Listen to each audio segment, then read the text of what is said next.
What's up, everybody? Jack Fart here on behalf of Box to Box Football. Obviously, I'm here with James, and as promised, we're coming at you. Well, I'm coming at you with the table prediction 2.0. Obviously, after the transfer window.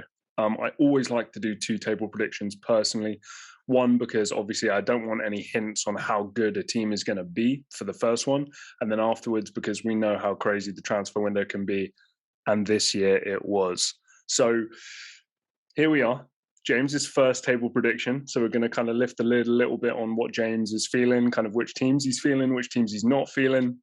And obviously for me, it's just going to be an updated table. So my table from last time, I'm not going to read it out. What I'll probably do in the edit is just throw up like a couple of a couple of my table predictions and also how it's changed.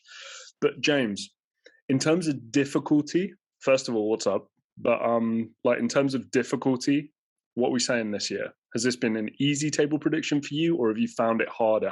First of all, has the first 2 or 3 game weeks been helpful, or has it actually not been helpful? Very helpful, because it paints a little bit of a picture of what you expect. You know, there's a few teams there that I thought, okay, this is gonna happen to them, and I feel like the few games have kind of confirmed what I expect, but you never know. I feel like there's certain things that you knew going into the season was gonna happen, and already it's going to happen. But again, let's wait. Let's see. I want you guys to get that bit of anticipation. Let's see what we have. So obviously we're not going to kind of, meticulously go through each team and have a 5-minute discussion on each team. First of all, James, I just wanted to know, what are your 3 relegated teams this year? So I feel like the first 3 games kind of painted a picture for me. Norwich are the biggest yo-yo team in the world in the first 3 games. Right. Yes, it wasn't kind to them having to play City and Liverpool, but I just look at them right now and I just feel like they're just going to struggle to score goals and win games. And you know what they're like, Jack. They come up, they go down year in and year out. So they're going to be one team in there. Another team that got Norwich. You got Norwich 20th. Yeah. Yeah, okay. Another team there that I'm not sure of was Southampton. Okay. I just feel it's going to be a tough one. But Ralph, I do trust Ralph. Right. But I feel like he's kind of been handicapped with the fact that he's lost a few of his best players. And that's the biggest problem for them this year. Danny Ings, massive loss. Canche Adams carried him goal-wise. It's going to be... or Armstrong as well. Like, it's a huge step up for him. Looks good. Yes, they got the win against Man United, but try a long season, it's quite difficult. The fact that, they got a draw against him. And I look at Vestergaard, them missing him, that's a massive loss for them. I don't know. I just feel with them. I would not be surprised if they stay up, but I don't know this year for them. And another one that I'm kind of tilting around is Brentford. Oh, okay. When you look at teams when they first come into the Premier League, they have them first good months. And I remember one good team was Hull City. Right. And they just managed to stay up, like, end of the season. Was that Charlie Adam, or was that... No, that was Blackpool, wasn't it? Who am I thinking of?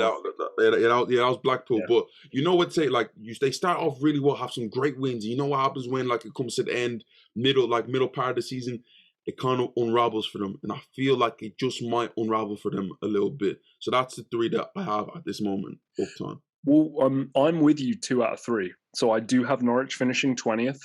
Obviously, I previously had Brentford in 20th. I just had really no hope for them, but they have shown me a little bit more during these first couple of games. And I do think that home field advantage, James, this is a new stadium. This is kind of, to a certain extent, these are going to be new fans as well.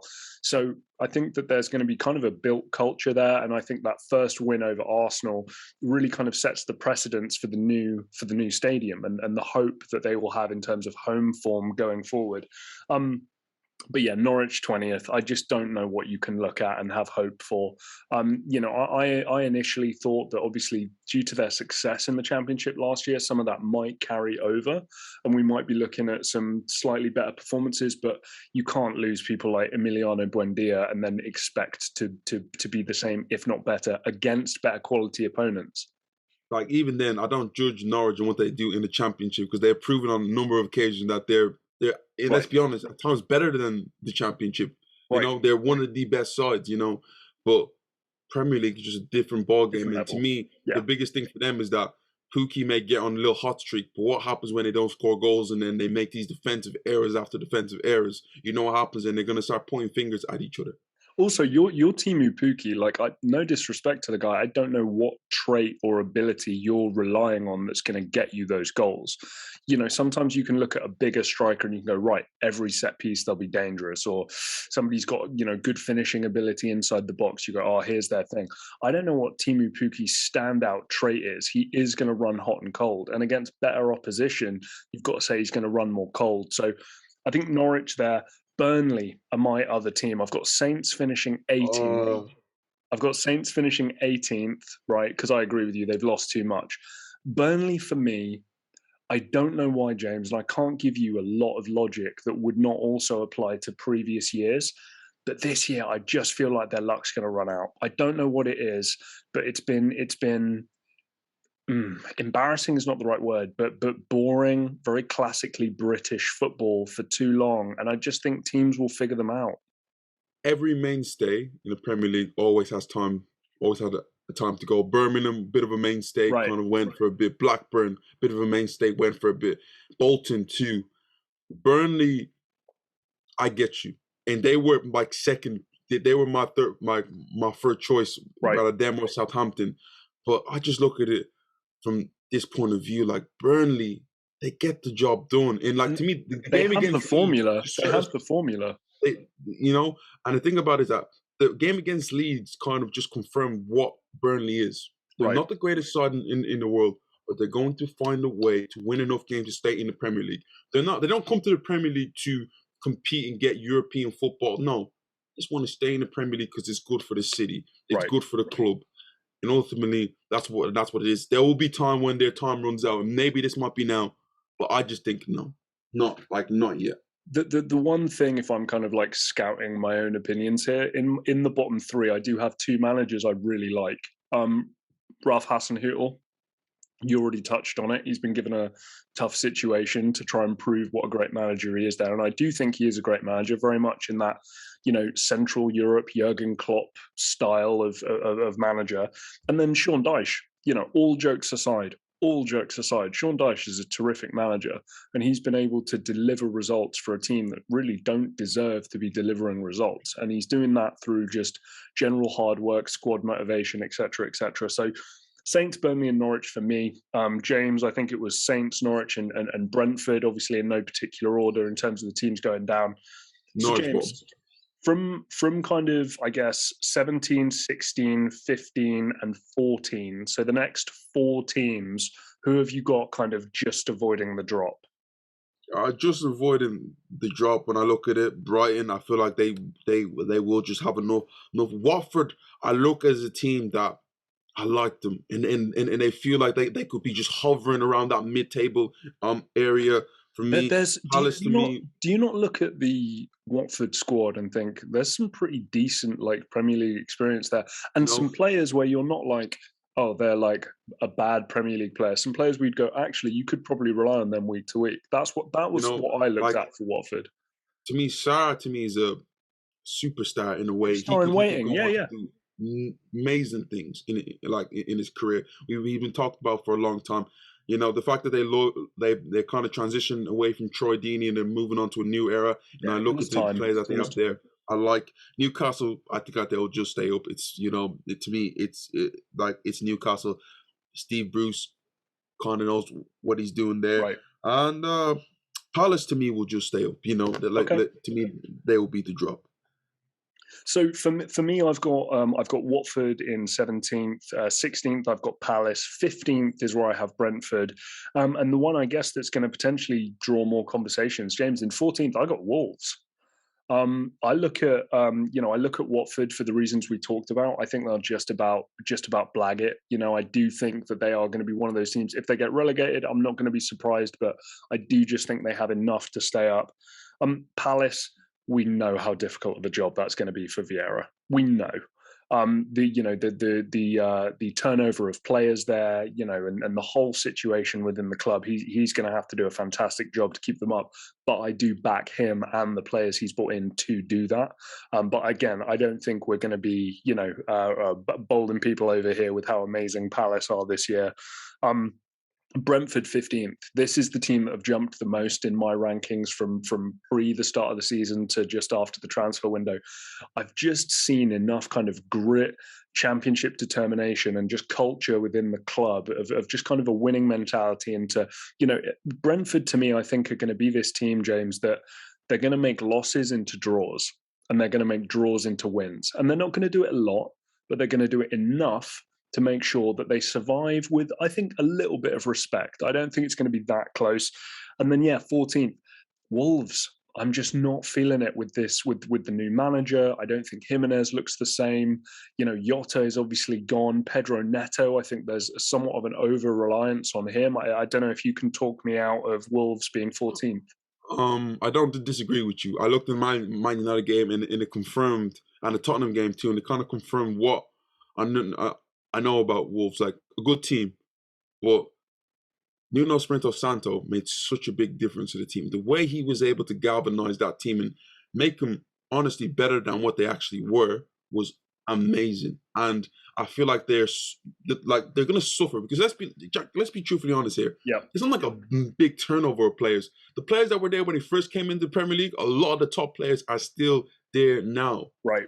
And I looked at the game against Man United. If Jimenez can't score, who's going to put the ball in the back of the net? And that's a big question for them. They're struggling in these last few games right now to get goals. And that might be a big thing for this season. But of course they'll beat the drop, but they're not going to be the team that we remembered where they were getting top 8 finishes. Apart from some of their forward players, but also including some of their forward players, I've been a little disappointed at the development of some of the players as well.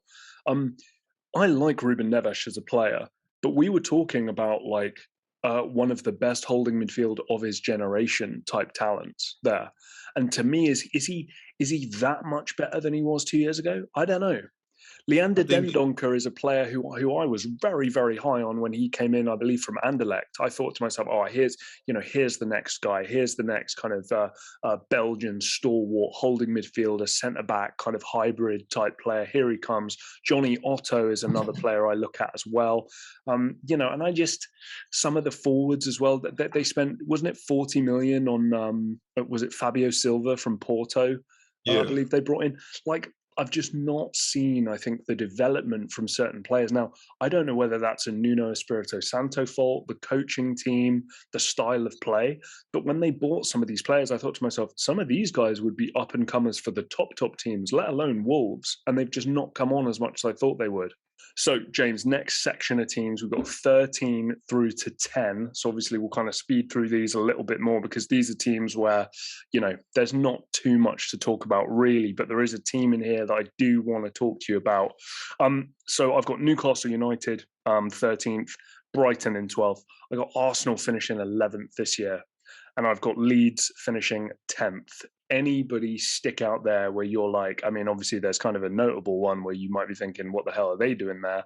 But is there anybody there who sticks out to you? And how does it compare to yours? Arsenal. I think Leeds, I'm not going to dispute about that. They're always going to be, to me, Leeds' next option is that they have established that they're a top 10 side, top 11 side. Right. It's breaking into that top 10 consistently and then European spots, because I do believe Leeds, if they keep Bielsa, that they could go to that next level. Did you say Newcastle? Newcastle 13th, I've got them. Newcastle to me would be hovering about that. They'll win enough games, to put them in that area. They're not going to surprise you anyway. Steve Bruce is a safe pair of hands, right? And again, St. Maximin is a solid player. They've got some decent players across the pitch. I don't know. They need to get Joe Linton scoring goals, and obviously right. Callum Wilson there is a big part of that. But usually I want to disagree with you and get angry and throw my fit. But this is what we've kind of learned to expect from Arsenal. It's very mediocre. And Jack, like, the heart of me wants to tell you, no, we're this, we're that.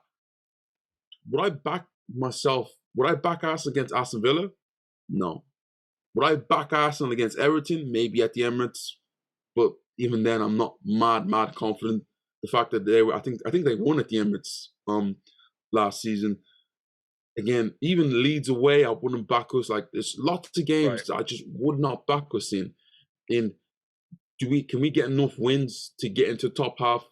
Possibly. I wouldn't be surprised if we get there, but the highest ceiling that we can probably get is 8.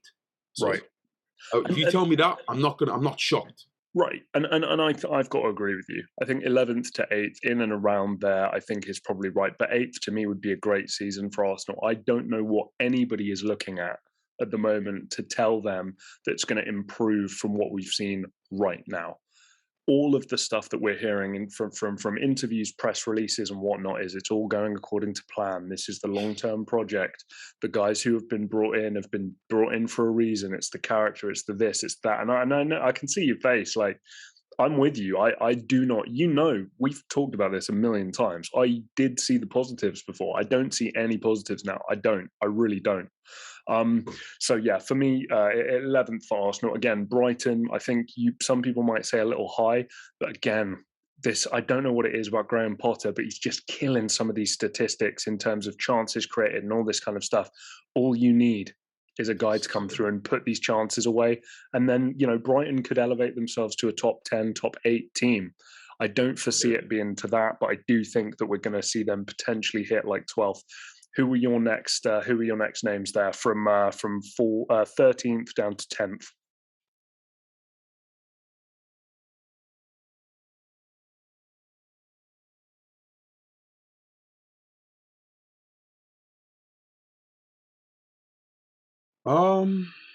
Anything you want to touch on? I look at, for me, just Leeds, and we mentioned it before. For me, they're coming to a point right now where they should be good enough soon with the right signings to take that next step. Because to me, they're hovering around that area, and they've been around that area for a few seasons now. Is Daniel James that signing? Because I don't think so.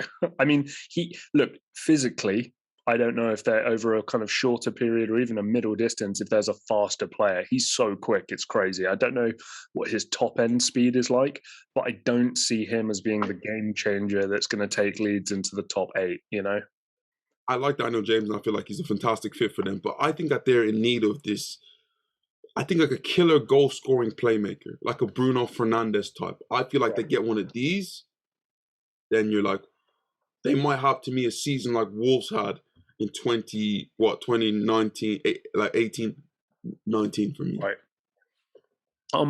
Okay, so moving on to the next one, I want to do 9, 8, 7. So we're just going to do the 3 for the next one. I'll go first. So 9th, I've got Villa. 8th, I've got Everton. 7th, I got West Ham. I feel like all 3 of those teams are somewhat interchangeable. I think if I say Villa finishing 7th or Everton finishing 7th, West Ham finishing 9th, you're going to go, okay. These are teams, good management. First of all, I think that Rafa Benitez, I think people are underestimating the job that he might be able to do. The signing of Demarai Gray, I always really liked Demarai Gray. I thought he was going to explode in Germany. The fact they also got Lookman at the end of the stay. Also got Lookman as well, which is a good signing there. But yeah, my problem with Everton is that they have failed me too many times for me to believe them anymore. I thought under Carlo Ancelotti it was it, and like they had some crazy cool wins, beating Liverpool at Anfield for the first time, going unbeaten against Liverpool. Yep. In 2 games, coming to the end, beating Arsenal back-to-back games, and winning some high profile games. But when push comes to shove, everything just kind of went a bit dull for them, and then they were drawing like games that they should be winning, and it went from I picked them to get in the top 4 to Jack. They finished like they didn't even get into the top half, and that's a problem with Everton. I just look at the consistency level. I think Rafa will get them organized, but when push comes to shove, that will be their biggest problem. And also, what's going to happen with this James Rodriguez thing? Because we've seen about these comments, and I don't know with Everton. They always just give me that thing about they just can't grasp that brass ring. Vince McMahon little quote there. But to me, it screams like 8th. They are better than the teams that I'm putting them above. But again, I think their potential is probably a top 6 team, but are they going to hit that potential? I don't think so. You know what I mean? So, James, who have you got 9, 8, and 7? So 9, 8, 8, and 7 is like similar to you. Is like the same ones you have. But I want to say something right now, in because we talked about this team heavily, and that's Aston Villa and how great of a campaign that they had, and all Jack Grealish, they making the money. Even if Jack Grealish was in this team, I have a weird feeling I'm not sure they will do as well as we think that they're going to do this season. I will not be surprised if Leeds finish higher than them. Wow. Okay, that's a big. That's a big. I genuinely want if we swap them and like Leeds around, because at the end of the day, Jack, they're still adapting a lot of players in. Yes. You know, still different players coming in and just get like getting used to like the Premier League. Ultimately, long term, will it be a success? I think it will. But if they struggle this season, I won't be surprised. You know, and like I look at the first 3 games. How have they done in like the first 3 games? So they've won 1, lost 1, drawn 1. Right. Not against the hardest bit of competition, you know, but I'm just not sure about them from what I see. From what on paper looks nice. From what I see on the pitch, 50-50. Now, I totally agree with everything you've just said there. Seriously, I think that you're absolutely spot on. On paper, it looks fantastic. But the thing on paper, these guys haven't played a professional football match together yet. The kind of main new big names that have been brought in. We know what Danny Ings is.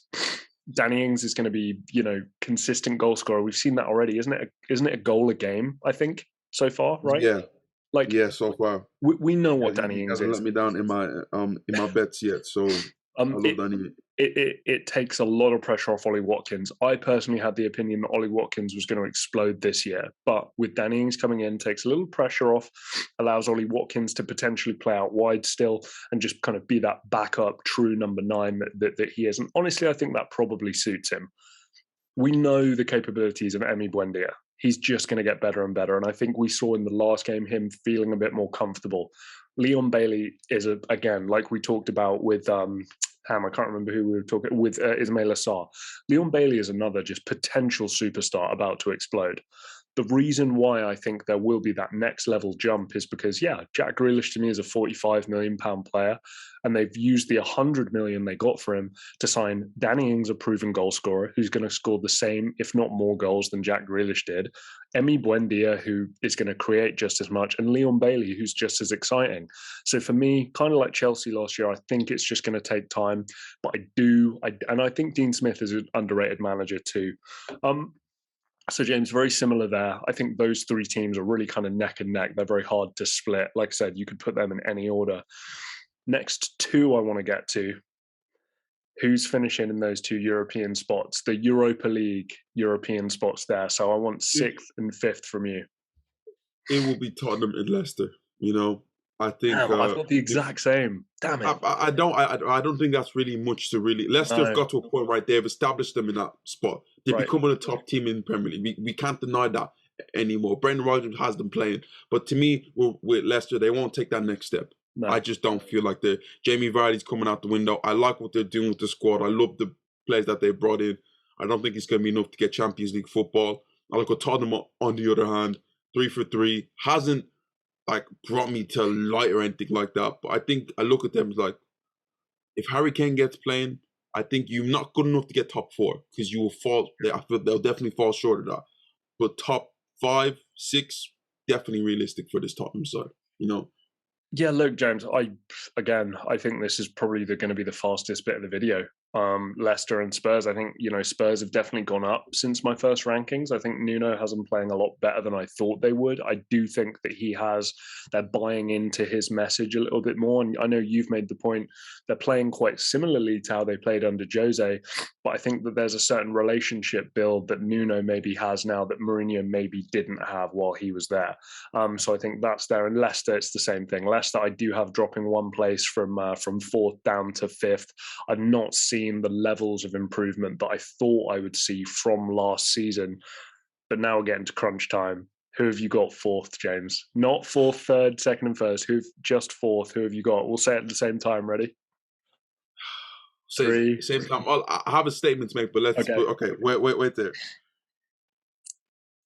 Got it. Ready? 3, 2, 1. Liverpool. Liverpool.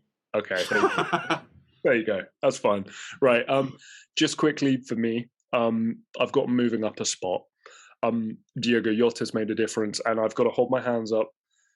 The impact of Virgil van Dijk, not because he's played fantastically well and been the best centre-back of the season so far. I don't know what it is about the man, but that whole Liverpool team and squad gets a bit of juice when he plays. I don't know what it is, a confidence thing, a comfort thing. When he's back there, it makes me feel like the fullbacks, the goalkeeper, the midfield, and the forwards all go, we got Virgil back there. I'm not worried about anything. That combined with Anfield, I just think it was a couple things I underestimated. So I have got them finishing in that 4th spot. The front three still worries me a bit, but I think that, we know Salah's going to get goals. Mane's still going to be good, Firmino, and then obviously Jota, but 4th for me. You go. Okay. Liverpool before the Chelsea game had me probably winning the title. Wow. But that Chelsea game confirmed what happened last season. Virgil van Dijk is going to save them a lot of points, and they're not going to be losing games. But I look at the other end. At times, Jack, I just don't feel like they will have enough to get them goals that they need, to turn draws into wins. And that's my biggest thing from them. The front three, yes, it's nice and that, but I look at this Liverpool team, I think you're screaming out for a centre forward because teams have figured you out. Yeah? Teams are going to sit back and actually break us down. Do you have the capability to break us down? And I look at this team, they've been around for a long time. I think of new, fresh faces in the attack is needed, and that's what's going to ultimately let them down. I feel like the Champions League might be Liverpool's best option in a way. But if Liverpool win the league, would I be crazy surprised? No. No, neither. Neither. In like where they're doing. But let's get on to the next team so I can kind of put everything together. Just I will say this very, very quickly. I did say in my first video, I think 5 teams can win the league. I now think 4. With all due respect to Leicester, I haven't seen enough in the first few weeks to make me feel comfortable to say that they have a chance of winning the league. I don't see it. I think there are the 4 teams. I've kind of fallen into the trap that everybody else is in. Right, James, 3rd position. You ready? 3, 2, 1. Man City. Oh, dude, no way. Jack, do you know what it is? And this is what I'm going to say. Man City, Liverpool have dominated and destroyed the Premier League in the last 2 seasons. And don't be surprised if the 2 that we had of them flip over and then we see those 2 battling now as they have the past 3-4 seasons. But this Man City team has the Premier League on lock. Right. But do they put the fear into the rest of the top sides? And that's where, to me, the problem is. Right. To me, they will dominate the rest of the sides. But do Chelsea really fear Man City? Chelsea have shown me against Anfield, and we'll get into Chelsea, the steel that they have. It's different. They're not going to be scared of Man City. Man United are not going to be scared of Man City. Liverpool won't be scared of Man City. If they beat the other teams around them, that might be enough to win the title, Jack. Because to me, the big games are big games, but you have more of the other teams involved. And if you can beat them more, if you can beat them 30 out of 28 times out of 30 games, that should be enough to win the top. I just look at this Man City team right now, the striker issue, just the fact that you have to go again, and also that Champions League in their mind, that might be in their way just a little bit. Yeah, they did score 10 goals in the last 2 games, so. Right. Shame on us. Yeah, absolutely. But again, we have to consider, what's there. And unfortunately, I think with every single team apart from this one, the home advantage is very real. No disrespect to Man City and the Etihad and the atmosphere, but Anfield, Stamford Bridge and Old Trafford, it's a different ball game than it is at the Etihad. You still see like 50, 60% capacity stadiums for some of the games, which is embarrassing for a team of this nature. They've dropped for me because of a lack of a striker. Yeah, I'm not going to lie to you. I would have put money on Man City doing something. I don't know what that would have been. A veteran player on loan for a year, or bring in somebody, off the couch like a Mario Mandzukic or somebody like that, a cheeky bid for Edin Dzeko, like who knows? I thought that they would do something to, create, a bit of extra in that position. It's a thin squad too. Outside the top 11, I know we can talk about, the quality of the bench, but we have to keep in mind what Benjamin Mendy's doing right now. I know that there's decent enough strength at the centre-back position, but after a Rodri, De Bruyne, and, Gundogan, I know you've got Fernandinho there, but I don't know who else is kind of a true out-and-out central midfielder to cover for those guys. We know what they've got out wide, but then going through the middle again, it's the same old story. Gabriel Jesus is fine, but is Gabriel Jesus a better player than, a Dominic Calvert-Lewin or even a Danny Ings, one of these kind of mid-table, upper mid-table strikers? He's a better player than that, but you know what I mean? For a team like Man City, you shouldn't be having a striker conversation. But even then, Jesus doesn't even play striker for them anymore. He plays out wide, Jack. Right, exactly. So there you go. So for me, they've dropped for that reason. But again, it's not because they've been strictly negative. I think they'll focus on the Champions League, etc., etc. It's because of the other two teams and some of the changes they've also made. James, I'm really scared that we're going to be the same on all counts here. But I guess here we go. Second position, 3, 2, 1, Chelsea. Man United. Oh, okay. You go first. Well, can I speak on the top spot first in why I believe? Well, we know whose is whose, so yeah. We know, and I think we might as well just go cold anxiety. Like Ronaldo makes such a big difference, and that kind of just swung the pendulum to Man United. And I won't be surprised. Should Man United win a title this year, win something this year, I feel like they will get something.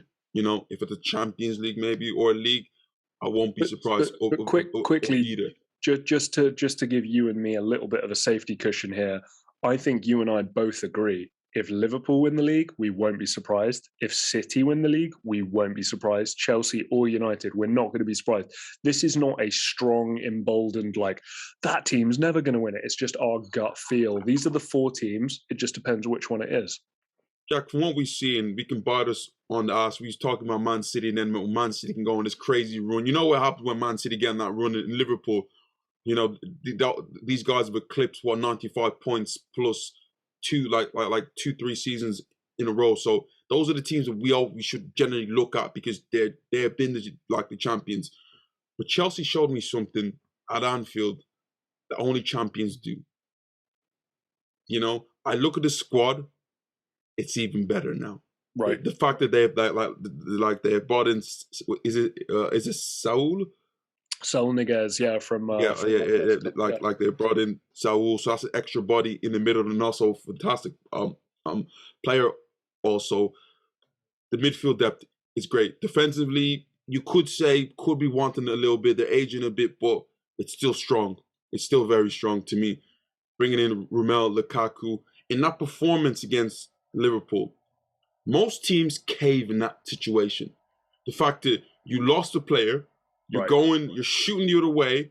You're facing the other way, which is the cup, and people talk about how the cup almost suck the ball into the net. You feel aggrieved. Referee's not on your side. Yada yada yada. Like you lost the goal, but for 45 minutes to stay concentrated and ultimately deny Liverpool goal scoring opportunities. There was no goal scoring opportunities there. That told me a team with not just experience, but with the calmness and the guile to know what they have to do in each game. A point was good enough for them there. They're going to go to each game with the quality. If you want to break this down, we need to break it down. You know what? We put the ball in the box. We got Lukaku in there. Timo Werner can pop in with some goals. Kai Havertz. Different players, James, too. Everything. Different players. Yeah. Different type of profile players. They have everything you want in the title side. And I think Chelsea go every 4 years, they win a Premier League title. It's the 4th year. It's time. Yeah. Look, I don't disagree with anything you've said. It's the best 10-man away performance I've ever seen. I put that on Twitter. I mean that. I really do. I still need to be a bit convinced by Thomas Tuchel. Yeah, sue me. Right? I don't like the job he... No, seriously. I don't like... that, Jack. Jack like, sue me. Sue me. I don't like the job he did at PSG. I don't. I think he was somewhat underwhelming at Dortmund compared to his predecessor. And yeah, he took over a squad where Frank Lampard, I think, initially did a lot of the growing pains and the hard work. And yeah, he won a Champions League, fine. But was it the most emphatic, dominating Champions League win we've ever seen? No, it wasn't. The squad's amazing. The investment's been unreal. Romelu Lukaku is one of the safest Premier League signings that I think we've ever seen. Saul Niguez gives them something a little different, a little bit of depth. I think Andreas Christensen's criminally underrated. Thiago Silva still has it. Antonio Rudiger's great. They've kept a lot of players who I think were rumoured to leave. And like you said, James, different profiles of players. I'm not going to rule any of that out. To me, I do just think that there will be the odd game where, for whatever reason, it's just a shock loss. And we go, what happened there? Lukaku doesn't have his shooting boots on. Maybe they let slip from a set piece or something. Maybe they don't have the players who can kind of break you down, that kind of thing. You know, a lot of members of this squad has been there for a long, long time too. Just a little bit taking it away from me. But again, it's so close. I'm not going to sit here and tell you, James, you're nuts for picking them to win the league. You're absolutely crazy. So I'll give my pitch for Man United winning the league. First of all, I had them winning the league last time. I thought that even with Edinson Cavani up there, I just look at a multitude of things that create a formula for a title-winning football team. First of all, the away record. We can't underestimate how incredible it is to be the longest undefeated team away from home. That's an incredibly impressive achievement, incredibly impressive. If Manchester United can average 1.8 to 2 points away from home this season, with their poor home form last year and fans being back at Old Trafford, with the most clutch football player of all time also playing for their team, coming back home, doing that, being fed by his international teammate Bruno Fernandes, the wingers that they have, Jadon Sancho, who's an incredibly selfless player, Luke Shaw, etc., Rafael Varane with the experience at the back, yada, yada, yada. There's too many things just in terms of a formula that are going to go their way. Now, red flag, Ole Gunnar Solskjaer. In the biggest moments down the stretch, is there going to be a concern if he comes up against a Jurgen Klopp, a Pep Guardiola? Sure, 100%. But they've got a few guys in that team, one who sticks out like a sore thumb, who can just bail them out of trouble single-handedly. I don't think it's going to be pretty. I don't think it's going to be as convincing as a Liverpool or City title win from previous years. But I just think that this Man United team have enough about them, and their recruitment over the summer has been so good that they will just have enough to win the league. I tell you what, and I think one thing we mentioned last season from Man United was their away form in the big games. In games that were there for the taking.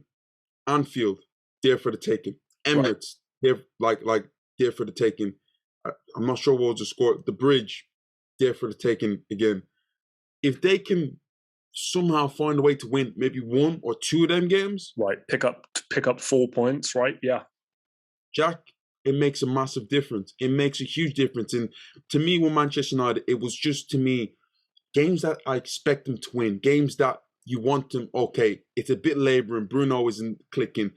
Paul Pogba isn't clicking.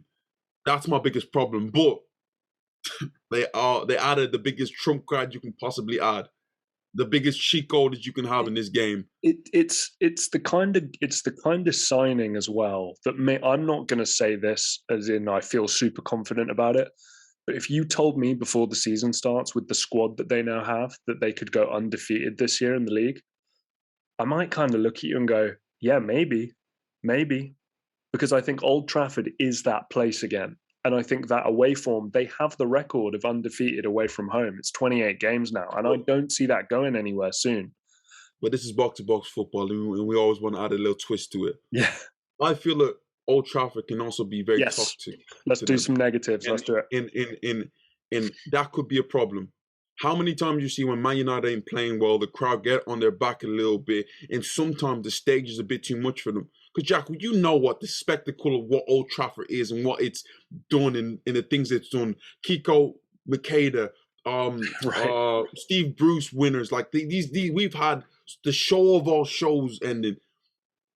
can the majority of players live up to that sort of bill? This is the thing. I think they don't need the majority. They just need one. And I don't know a single player who is better in a toxic environment showing people up than Cristiano Ronaldo. If Anthony Martial or Greenwood or Rashford was the starting number 9, right, I would say to you, you know what, James, you're absolutely right. Because Martial misses that chance.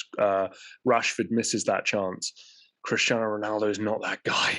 And as long as he can stay fit, I know Father Time, blah, blah, blah. And also, James, you know, he's been in Italy, right? You know, the Premier League, let's not mess around. He's had it somewhat easy since leaving the Premier League in terms of a physicality, being a marked man. I'm not trying to overly dismiss La Liga or Serie A in that way. Oh, no, but Jack, Serie A is the hardest place to score goals in. It is tactically, but in terms of like a work rate and just pure desire, letting things go, etc., we know what the Premier League is. We know what it's like, the demands for it, the Christmas schedule, etc. So I do think that is the case. And James, listen, I'm not super confident about this. I've just told you the team I think could finish 4th could win the league. I'm not ruling that out either. If you tell me Jurgen Klopp and Virgil van Dijk are lifting the title, yeah, I'll buy that. This is a prediction, and if you watch our Champions League predictions, as we will come with soon, when the Champions League does start, things can change, and like we can get these wrong. We analyze what we see, we tell you what we see at this moment in time. This is what we see, and it could change. But guys, if you agree or disagree with the table, with my decisions, with Jack's decisions of where teams should be placed, relegation, top 8, Europa League spots, Champions League spots, and who's going to win the title. Where are Arsenal? Let us know. Arsenal. Let us all know, guys. But thanks for watching, guys. Please hit that like, share, and subscribe button, and we will see you next time in the next video.